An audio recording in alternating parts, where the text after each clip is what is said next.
Still on justice for Mohbad, we have gotten to a point that we do not need to doubt what we have thought about at the beginning, that the demise of Mohbad is directly linked to Wumi. And not just that alone, there are certain people who are working behind the scene. In fact, what we're about to hear, it will shock you. Yes, Karimo is out once again, gone blazing. This time around, she is ready to spill everything that she knows. I'm kind of thinking that at the beginning, she was sort of conscious and she put in caution of whatever it is that she wants to spill out, whatever she wants to say. She was conscious of it. If I say certain things that I should not say at a particular time, these people might quickly rush to sort of cover up or arrange, since that's what they've been doing. How come justice for Mohbad took this long? How come? Apart from it being a way of life. And what do I mean? That if you are not up there, well connected, if you're not the son of a politician, whatever it is that happens to you, you're on your own. It is not just economy and lack of certain infrastructure or lack of basic amenities in life that is the problem. It's not just that. There are a lot of things that are wrong. It is only when you are in it that is when you realize the mess that we are into. This justice for Mohbad is a bigger, larger problem that we think. It's a bigger, larger. In fact, I call it cancer. If we do not get to the end of it, to the very bottom of it, and justice, as we have been saying, happens, well, there will be a lot of events like that of Mohbad that will happen, and there will be nothing that will be done to whoever it is. It will become a norm. It will become a way of life. Before you know it, they will have association of certain people. You know what I mean? You know what I mean? Well, after association of these people, it will be, all of a sudden it will become a kind of cult, a sort of secret society where people will tell you, join us. Anything that happens, anything that you do, nothing will happen to you. Whatever that happens, whatever you do, you will be free. Before I proceed on this one, like I said, this is called Bombshell. Like and share, tap on the subscribe button, turn on the notification. Returning subscribers and those that have been here, I say a very big thank you to you.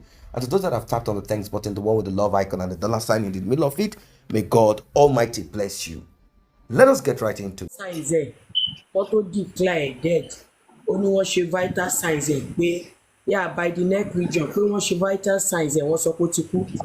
Mo wá sọ fún mo ní kó gbé fóònù níbi tó tẹ sí níbi abẹ́ step yẹn mo ní kó lọ wo ibi ọrùn even though tó bá ṣe vital signs ẹ̀ kó lọ wo carotid bẹ́ẹ̀ ní ẹbí báyìí kó feel pulse kó fọwọ́ ẹ̀ méjì báyìí kó fi feel pulse ibi ọrùn Mohbad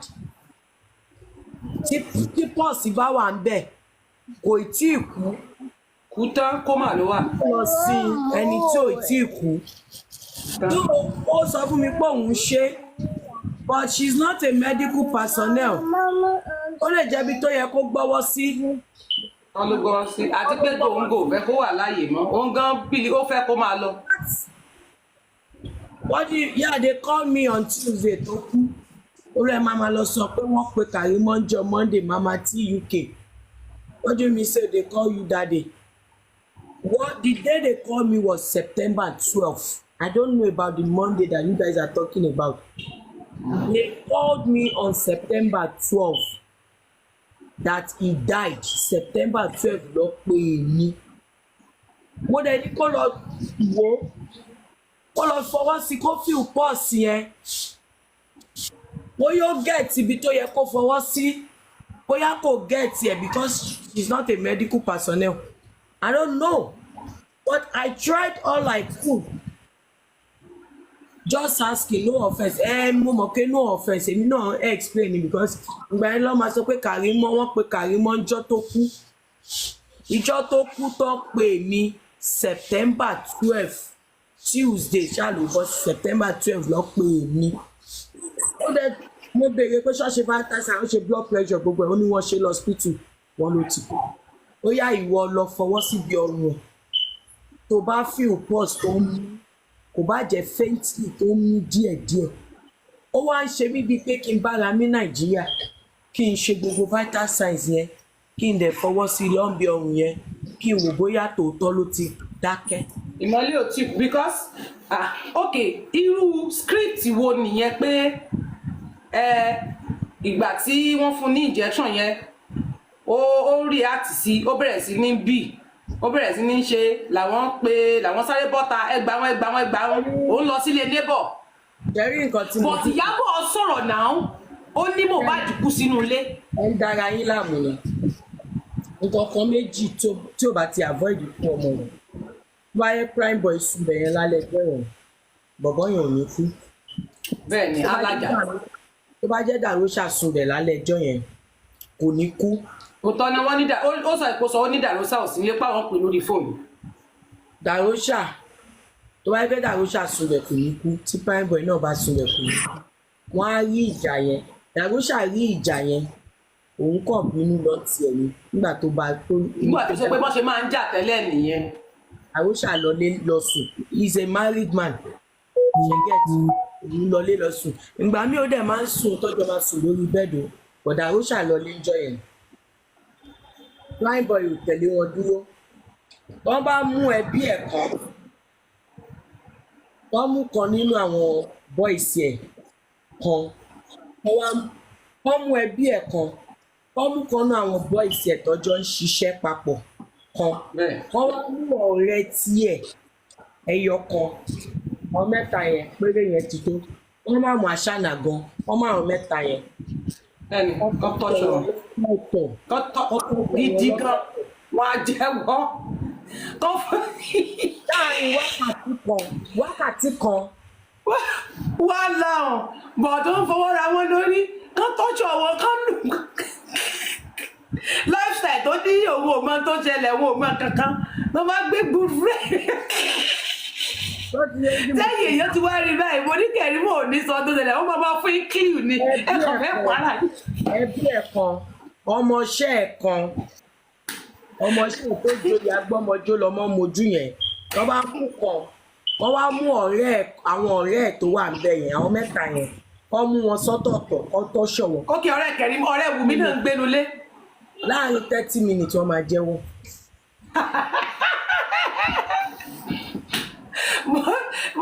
ṣe rí ẹ̀yin èèyàn mo sọ pé ṣe rí ẹ̀yin kan ń wẹ́ni tí ó bá. àyà ni wà ń bẹ gbà tó kú ni.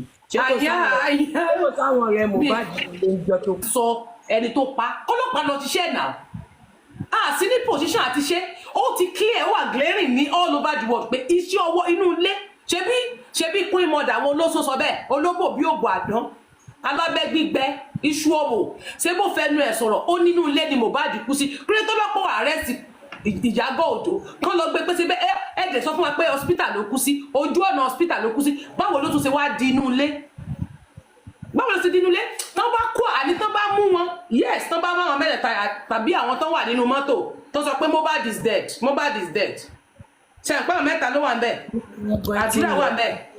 ẹ ti ń lọ fà. àwọn náà ni àwọn mẹ́ta tí wọ́n mú náà ní bọ́mọṣẹ́ ni wọ́n. àwọn yẹn ẹ tiẹ̀ tún ti ń lọ fà àwọn mẹ́tẹ̀ẹ̀ta yẹn wọ́n bá ń lọ. ó tún jìnnà. láàrin 15 minutes tọ́rí yìí ń gbóná tó máa sín sí wọn lóko wọn á jẹ́wọ́. yéè Olúwa yéè Ọlọ́run gbọ́ tán bá kó wọn á jẹ́wọ́ Ọlọ́run wọn á jẹ́wọ́ tán bá lọ ṣe rí àwọn tèmi kọ̀ mọ̀ nínú ilé ìtàn lè mú ṣẹ́tẹ̀ rí lifestyle lára gbígbẹ níjọ́ tẹ sọ̀rọ̀ mẹ́ẹ̀ tẹ́ ń sọ fún wọn pé kí Wùmí bọ́ta kí ló ṣẹlẹ̀ lórí railings inú ilé wípé ìjà tán jà bí ẹni máa kú news gbé olórí ibú ọmọ lifestyle alára bí ara pẹ́pẹ́ tó rí dáńkú bí ó ṣe Ṣàngó yìí ó lélẹ̀ ìmọ̀ wá ga o mo wá lọ bẹ̀ mo ní sáyé ẹ̀ fẹ́ rún ni ṣé wọ́n ló ń pa ni ṣé bí wọ́n wà nílé wọ́n tẹ̀lé wọn lọ ṣò ó tún dínú ilé wọ́n parọ́ lifestyle ló sọ bẹ́ẹ̀ ó sọ lórí Tẹ́mi Ọ̀ṣọ́bà lórí Instagram mo comment bẹ́ẹ̀ mo gbèsè pé lábẹ́ mi àwọn èèyàn náà wá da ìpè mọ́. lifestyle. Yes ó wà lórí Tẹ́mi Ọ̀ṣọ́bà nínú fídíò yẹn ó ní à eléyìí mọ̀ wá ga o ó mọ̀ wá ga báyìí o mo ní sọ ń parọ́ ni. ó ga ni mo ń parọ́ ni. tó ò sí nínú ẹ̀ àbó ò sí nínú ilé àbó lórí burúkú lélẹ́yìí ni. mo tún wọ inú inbox mo tún wọ fún lépè mọ́ inú inbox. ṣé lifestyle gan ló máa mú jù ṣé rí spendi dínú lifestyle wotowoto lifestyle oníwokowoko ni lifestyle wọ́n bá mú lifestyle láàrin 2 minutes lifestyle máa kà wọ́n láì. torí lifestyle ti gbà ó gbàbọ̀dé gan o ó gbàbọ̀dé o ó kàn máa ń sàásì ni. lifestyle lifestyle máa ń sọ̀rọ̀ gan spendi sì máa ń wà kó dead wọ́n bá mú lifestyle iṣẹ́ máa yá gan. ó wà bẹ́ẹ̀ náà ó wà lórí Instagram Tẹ́mi Ọ̀ṣọ́bà ó sọ bẹ́ẹ̀ náà ó ló bà wá ga nígbà tí wọ́n play tán post fídíò yẹn táwọn èèyàn comment síbẹ̀ ó lélẹ̀ mọ̀ wá ẹlẹ́mọ̀ tó wá ga báyìí omi àbọ̀ olórí burúkú ni ẹni sóò sí nínú ilé dàbí sẹ́ni ó ló ń pa ni kí ló ga fúnlé ayé ẹ̀ ó fẹ́ sọ pé òun máa ń tó ṣẹlẹ̀ àbọ̀ ò lọ ṣó ò gbé nínú ilé sẹ́ni tí ò gbé nínú ilé tó tún sọ fún sẹ́wọ̀n tó wá wà mẹ́ sòsò tọ́ ni kò lè fèsì o wọ́n jábọ̀ ní abẹ́ kọ́mẹ́ǹtì bí wèrè ó yà pálú ẹ̀ fún. ó máa máa bọ̀ mọ́mí jọ́dá tó ń jẹ yòó tí ì jìnnà oúnjẹ yòó tí ì jìnnà ó láìka oúnjẹ bàjẹ́ lifestyle. olùsì ó dẹ̀ ń purọ́ òun ò sí nínú ilé òun jáde kúrò nínú ilé òun ò mọ̀gbà tí nǹkan ṣẹlẹ̀ òun mú báàgì òun lọ ẹni ṣòro. láwàdà ọmọ kan ni ó máa ń ṣeré gan. àṣírí ẹ̀ tún náà ṣé bó lóun ò sí ní ṣò náà òun ò mọ tó ṣẹlẹ̀ ní ṣò tẹbí náà padà sọ pé òun ló padà lọ làjà wọn náà ṣòpé kẹ́níkàlùkù fún kán má tọrọ mọ́ ó dẹ̀ lóun ò mọ tó ṣẹlẹ̀ ní sóun ò sí ń bẹ̀ inú mọ́tò mi làwọn wà oníròfò sí ní mọ́tò wọn dẹ̀ lórí Tọ́mílán bridge tí ìdálé tó bẹ̀ ẹ̀yìn nǹkan ò dẹ̀ dúró. èmi kọ́ ni máa sọ fọ́lọ́pàá iṣẹ́ tó máa ṣe èmi dẹ̀ kọ́ ni máa sọ fún legal team nǹkan tó máa ṣe. àbí tó fẹ́ gbọ́ nìyẹn tó fẹ́ káwọn ẹ̀ mọ̀ káwọn èèyàn fẹ́ tajà táwọn èèyàn bá mọ̀ túmọ̀ tí wọ́n ń pè ní case criminal case ẹ̀yin ó mọ̀ wípé kì í ṣe social media ní gbogbo nǹkan wọ́n bá ti fún yín ní nǹkan tí wọ́n fún yín ẹ̀yin ni kẹ́ ẹ gbé ìgbésẹ̀ lé lórí tó bá pọ́n fẹ́ nǹkan kan ṣe torí lórí nǹkan bẹ́ẹ̀ èmi gan tó jẹ́ pé mi ò sí nínú lọ́ọ̀ kankan yìí mi gbúdọ̀ sí níbẹ̀ kí n má ti mọ àwọn tí mo fẹ́ lọ kó kí n má ti mọ àwọn tí máa lọ arrest tó bá àní àwọn tó wà nílé yẹn kan fún wọn ní kan sẹ́ẹ̀rí ọlọ́pàá mọ tó ṣẹlẹ̀ ìdí tí òfin lè ṣiṣẹ́ nìyẹn ṣe bó ní bàbá Mohbad débẹ̀ ọlọ́pàá ní mistake ti ṣẹlẹ̀ mistake ṣẹ̀ pé kálukú máa lọ Wùmí mọ tó ṣẹlẹ̀ wọ́n jọ pé pa ẹ má máa sọ wípé gbogbo ọ̀nà jọ pa Mohbad mọ́nulé wọ́n jọ pé pa Wùmí ló dá sí ọwọ́ ẹ̀ tẹ́mi kọ̀ mọ̀ ni pé negligence tiwọn tí wọn kì í lọ́ọ́ lájà prime boy ti sọ fún yín ó ní tó máa ń jà ìjà tó le bẹ́ẹ̀ yẹn ó ní wọn ò dákẹ́ ni ṣé bẹ́ẹ̀ gbọ́ ìtí prime boy sọ lánàá ó ní òun lòún sẹ̀ wọnú lé pé ìjà ń lé tó bẹ́ẹ̀ dẹ̀ dúró ẹ̀dẹ̀ gbàgbọ́ ẹ̀dẹ̀ lọ gbèjà wọn. Asana kórìíra prime boy gan kò láìkì prime boy. Because wọ́n máa ń lájà wọn lẹ́ẹ̀mẹ́wàá wọ́n lájà wọn. Prime boy gẹ́gẹ́ bí mo dẹ̀ ṣe gbọ́ náà ó ní prime boy máa ń nu Mohbad wọ́n jọ máa ń jọ àwa mẹni tó gbé. Asana fún rẹ̀ náà dẹ̀ sọ fún pé ìjà wọn àti Mohbad ti pọ̀ jù Asana fúnra rẹ̀ ni ó náà wọ́n máa ń jà bí kọ́ wọn máa ń lura àwọn gan. Alága fún mi wá ń bá ìyàwó mi jà nìyẹn pé nígbà tẹ ipò ọmọ wà nínú marriage tó toxic bẹ́ẹ̀ ṣé dandan ni. Ṣé dandan ni. Because ẹ mọ̀ pé báǹkì ni Mohbad fún wọn wọ́n dẹ̀ ti ṣiṣẹ́ sí i lára so iṣẹ́ kan dẹ̀ ṣe fún ìdí ni pé wọn ò gbúdọ̀ yá tẹ́ tó má ṣe oògùn fẹ́ síyàn tó bá jọkùnrin ló ṣoògùn fẹ́ sóbìnrin pé obìnrin yẹn gbúdọ̀ nífẹ̀ẹ́ tó bá dẹ̀ jọkùnrin náà ló ṣe oògùn fẹ́ yẹn wípé obìnrin gbúdọ̀ nífẹ̀ẹ́ oyin kankan tí wọ́n gbúdọ̀ ṣe ni pé ìkan nínú wọn ò gbúdọ̀ yára wọn ẹni tó bá lò ń yára wọn nu wọn ó máa ya wèrè torí ìfẹ́ yẹn ni ó máa pariwo kiri. Gbogbo nǹkan tí bàbá kó wá wọn lò wọ́n ń kó sábẹ́ kọ́bọ̀dù ni wọ́n lò gbogbo. ọba ẹni tó lóun gbómi fún wọn pé wọn gbà. wọ́n lò kó tó kú gan wọ́n tẹ̀lé kan wá. ìdẹ́mi kan bá wọn wí ni pé èèyàn lè iṣẹ́ kándù wà tó máa fi ń pèèyàn níyà ó kálukú máa bá tiẹ̀ lọ ni. Yàtọ̀ sí yẹn ẹ gbómi wá fọmọ yín ẹ̀yà ṣíṣí kò mú lójú mi ẹ lè pè lórí fídíò call ó yá bàbá Liam ó yá omi yẹn bí a tún ṣe kó mú bí kílẹ̀ ni mo sọ. lẹ́yìn mọ̀ bóyá ìgbà tó bá mú lójú ẹ̀ mọ́ wálẹ̀ tó máa fi ń sọ̀rọ̀ fún bàbá ẹ̀ tó bá wọn ti kó bẹ́ẹ̀ wọ́n tún ti fún ní nǹkan míì jẹ. nígbà tí bàbá mọ̀ pé wọn kì í lo iṣẹ́ táwọn gbé lọ fún wọn ẹ̀yin lẹ máa mọ́nítọ̀ ẹ̀ ọ̀ tẹ́ bá ti gbómi lẹ́yìn ẹ ti wò pé ẹ máa ṣèjọ́ mẹ́ta pẹ̀lú wọn ìyàrá tó máa ń fi ẹ̀yìn sílẹ̀ máa gbómi yẹn sí tó bá ti wá kí yín láàárọ̀ ó yá káàárọ̀ ọkọ mi ó yá gbàgbàgbà ẹ ti mú kọ́ọ̀pù kan kíchì àbí tẹ́ ní kó lọ kíchì kó lọ mú kọ́ọ̀pù wá ẹ ṣe fún amú tó bá tún jí láàárọ̀ ọjọ́ kejì ẹ tún fún atúmú ọ̀rọ̀ yẹn ó gba sùúrù ó dìpù gan wọ́n tún ó dìpù nínú ara wọn ọmọ yẹn ti ó ní ti àwọn tibí náà nínú ṣòye yín bẹ́ẹ̀ àwọn yẹn gangan ní iṣu lọ́dọ̀ tèmi mọ̀ tèmi because wọ́n èdè alẹ́ ọjọ́ yẹn pọ̀ because wọ́n mọ̀ pé tí prime boy bá tẹ̀lé wọn délé kò ní jẹ́ kí ikú ẹ̀jẹ̀ tí wọ́n fi ṣe ètùtù ó ríbi wáyé ètùtù wọn tán fẹ́ ṣe ẹ̀jẹ̀ tán fẹ́ mu wọn ní lè ríbi ṣe àwọn ni wọ́n fọ́ gíláàsì mọ́tò kò possible kéèyàn lo ẹ̀ṣẹ́ fi fọ́ gíláàsì Prado jeep kódà kó jẹ́ àwọn káà kékeré yẹn gan láìlọ́ máa ń wà lẹ́yìn àtiwájú ó máa rọ ni ó máa rọ̀ ó máa sán kọ̀ọ̀kan wọlé ni àyàfi tó bá jẹ́ pé irin tàbí irin ni wọ́n fi fọ́ gíláàsì yẹn tàbí bí àáké ó lè wọnú bọ̀ kéèyàn lo ọwọ́ lásán ó máa sán kọ̀ọ̀kan ni láìsí gíláàsì mìíràn tá a fi ń wojú nulẹ̀ àwọn yẹn ni wọ́n ṣe kinní yẹn tí wọ́n náà rọ̀ mọ́ mọ́tò tán náà rọ̀gbà mọ́ mọ́tò àwọn ni wọ́n fi nǹkan fọ́ mọ́tò yẹn àwọn náà fi nǹkan fọ́ mọ́tò yẹn torí plan ni wọ́n á lè purọ́ because okay for instance ẹ jẹ́ ká analyse àárín yìí prime boy àti Wùmí prime boy àti Mohbad ni wọ́n jọ ní issue wọ́n jọ argue Mohbad wá fẹ́ fi ẹ̀ṣẹ́ fọ́ gíláàsì mọ́tò ó fẹ́ fún prime boy lẹ́ṣẹ̀ẹ́ ó wá gbá gíláàsì now but nínú ọ̀rọ̀ yẹn prime boy lójú nǹkan ló fi ṣẹlẹ̀ gíláàsì ò fọ́ báwo wá ni gíláàsì ṣe fọ́ ẹni tí ẹni yìí tẹ́lẹ̀ kó fẹ́ fọ́ lẹ́ṣẹ̀ẹ́ nìyẹn tó fi yẹ tó fi bá gíláàsì ó yẹ kí prime boy lè rí pé ó bá gíláàsì náà kó dẹ̀ dà sí lára there is nothing like glass bóyá ìgbà tí wọ́n mú wọn ẹni ẹ ó fò òkà kan sọ́wọ́ kódà kó fi òkà sọ́wọ́ gan kò lè fọ́ ohun tí ọlọ́pàá sọ fún wa fẹ́ náà ó fẹ́. prime boy nídìí sí ni pé kó má dákẹ́ bó ṣe ń jáde yẹn. honestly mo ti sọ fún láti ilẹ̀ wá tó mú mi bú ó ti apologize o ó ti bẹ̀bẹ̀ o oníyàn ò kí parọ́ má dúró orú ẹ̀ máa pariwo látijọ́ yẹn kórúkọ burúkú lè kúrò lórí ọrú ẹ̀. media alágbára gan so you can always use the media to get what you want because of course now kò sí country na government of every country wọ́n máa ń bẹ̀rù media because ibi tí power wọn wà nìyẹn so you continue to kó fọ́ lẹ́nu bó ṣe máa ṣe é. tí bó bá rí Wùmí ó lè ṣe ó lè lù tó bá kà mọ́kọ́ náà ó lè lù.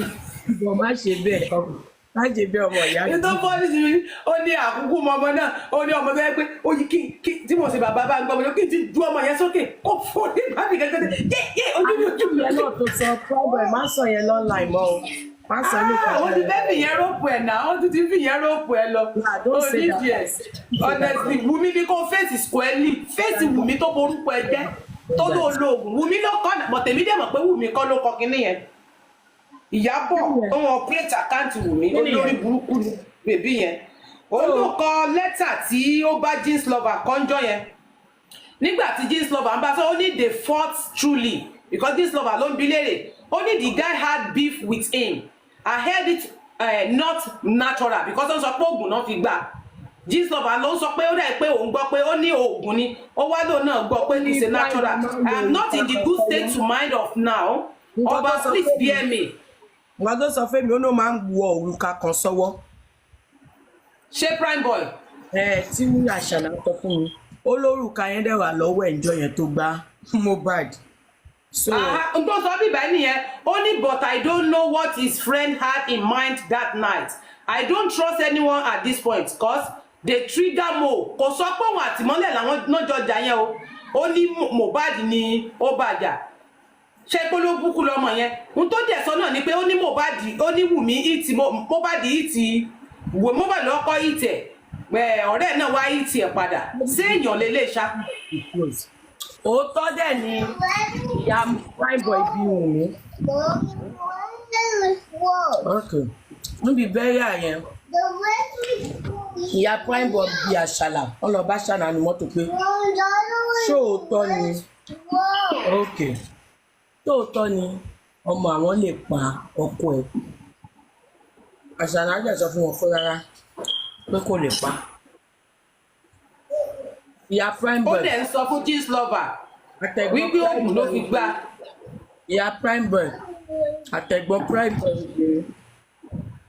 wọ́n bí àṣàlà kì í ṣe lóòótọ́ lọ́mọ àwọn kí ló kọ muslim name ẹ̀ yìí muslim name làwọn family máa ń pè. ṣé Ibrahim. ṣé lóòótọ́ ní Ibrahim òótọ́ kọ́ òótọ́ bí wọ́n yẹn Cynthia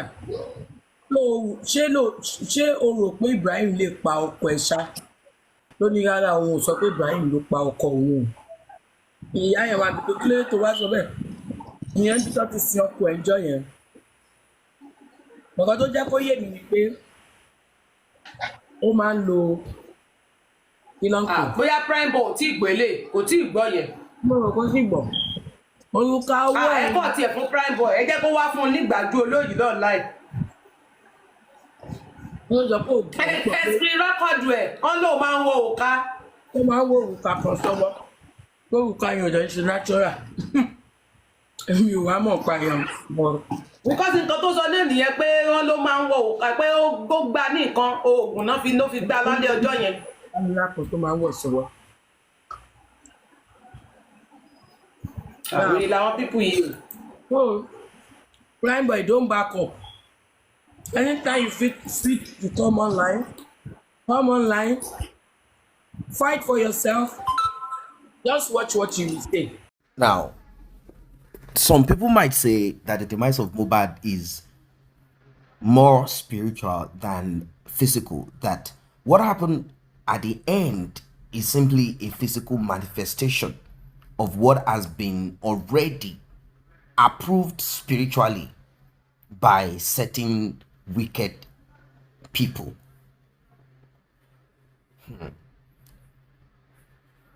If you look at Mohbad's family, apart from relatives, there is nobody per se, unless there is that we don't know. But let us look at Mohbad's father, and there is nobody that would have reached that limelight that we know, or that has reached that limelight like Mohbad. And Mohbad, having touched different parts of the music industry, it was not yet that known, but people know him. People know him. Those that are in that industry, they've already spotted him as someone who writes his own songs, and he can perform. Mohbad has that talent. He knows how to go about what he does. Now, let us keep that aside. The reason I brought that in is because of certain talk about certain industry gods who wanted Mohbad out. It is more like Mohbad was a sacrifice for them to achieve, to attain. Now, the question I ask myself is this: if truly there is someone to be sacrificed, I don't think those foul spirit, wicked spirit, maleficent spirit, I don't think they want someone else who is not going to cause pain to whoever they are asking that sacrifice from. I don't think so. I think they oftentimes request, most of the times, for a sacrifice. That is what it's called, sacrifice. Something that will hurt you, something that will cost you. Yes, maybe sometimes they might say, let's donate someone who has fame, who is this and that. Yeah, they might talk about that. But I don't want to dwell on that. I want to dwell on what we know. And what we know is that Prime Boy if he had gone home, that's what Wumi and the other guest is saying. Karimo's sister, Wumi's sister Karimo and the other guest is saying that if Prime Boy had gone home with Mohbad, there is a possibility. A possibility. It's a possibility. The story might be something. There is a possibility that Mohbad will not RIP. If Darosha had gone home, the embalmer with Mohbad, maybe there will be nothing. But Karimo has made it clear that only 3 people need to be arrested and grilled properly, and justice for Mohbad will be over. That Wumi does not even need to be held. No. That 3 people interrogated appropriately. Now, on this platform, I shared with you a story, and of course you listened to a man who had said the Mountain of Fire Miracle Ministry had the head of the security had manipulated, lied and twisted and caused him to be arrested, and a lot of accusations were put on him. He said when they got to the police station, apart from the police, of course, obviously they have been paid to lie and manipulate. From all the evidence that we saw, the kind of torture that he described, he said even when you have not committed that crime, you will say you committed it. In fact, you will say, please give me a piece of paper, let me write that I did it. If they say yes, you slapped the president, you will say yes, I did not just slap him, I punched his mouth. The kind of crude torture. One of them said till today, his skeletal positions are not in the right places. His body has been deformed. He said half of his body, the nerves have been destroyed, apart from bones. Now, just imagine if 2% of such torture, interrogation, before they ended up putting out wanted on Prime Boy. Just imagine that such is done on those that are around Mohbad. But you know they will not. They will not. The only time the Nigerian police function out of order excessively is when it has to do with a politician that can get rid of them, like stop their job. 2, when there is a lot of money to be made, the Nigerian police will go extra mile. Even those that did not commit crime will suffer. That is how the Nigerian police operates. That's how the Nigerian police operate. They barely do due diligence unless they need to prove, maybe to show that they are working. When they need to prove something, they don't really work because they want to work. They do that only to prove or to make money. And when I say prove, they only do it when it is a personal thing to them. We've seen countless rogue police officers. We've seen what they've done. Majority of those police officers, they are like that. Now, another thing again that Wumi had made use of is the influence of her mother in the police force. Before her mother was unceremoniously kicked out, disgraced. Definitely, she had attended police college with certain people. She still keeps up with them. She still contacts them. She knows certain people. So, she had quickly swung into action at the beginning. And of course, Wumi had contacted a mentor, Iyabo Ojo Queen Mother, who had a personal vendetta against Naira Marley. So they swung into action, used Gistlover, Iyabo Ojo, Tonto DK together. They swung into action. Let us oppress. The only time you will see these people talk is when they have a personal vendetta against someone.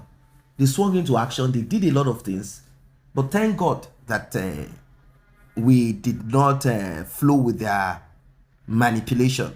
Now we are where we are because people said, no, this is not acceptable. Ever since then, we started seeing traces of a lot of improper, in order, a lot. We started seeing it like, look, these things don't look proper. These things do not align. This is not true. And finally, everything points to Wunmi. There is no way or how you want to go about this demise of Mohbad that you will not end back at the same place that you left. Wunmi, Wunmi, Wunmi, Wunmi. Unfortunately, Wunmi has been able to get this done because Mohbad never had anyone that is really true. Let us say Darusha is not around. Let us say Prime Boy was not there too. Let us say Lifestyle, or is he spending, or whatever is he called. Let us say he left us after some time. Now, Adura said he had gone out, or he went to get noodles done, or whatever he said he was doing. So was Mohbad and Wunmi left at a certain time, and then she called them to come home that Mohbad is not alive? Or she had already done what she did and Adura saw it. This is what has happened. You and my brother, toxic relationship, always fighting. Then what are you doing together? Oh, he got injured. Let us call a nurse to treat him. And that's how he passed away. And Adura cannot come out to say, look, I left home. Both of them were having a fight. Before I came home, Mohbad was badly wounded. And I don't know. We had to call a nurse. Eventually, my brother passed away. Darusha, the embalmer. Before you embalmed, what did you see? Of course, before embalming, he must have called his own sister. That's Mohbad's mother. And of course, Wunmi was on call with Mohbad's mother. What is that thing that they discussed and promised? Because we heard from the mouth of Mohbad's mother saying that, Wunmi, you know I did not betray you, but you have betrayed me. What kind of talk is that?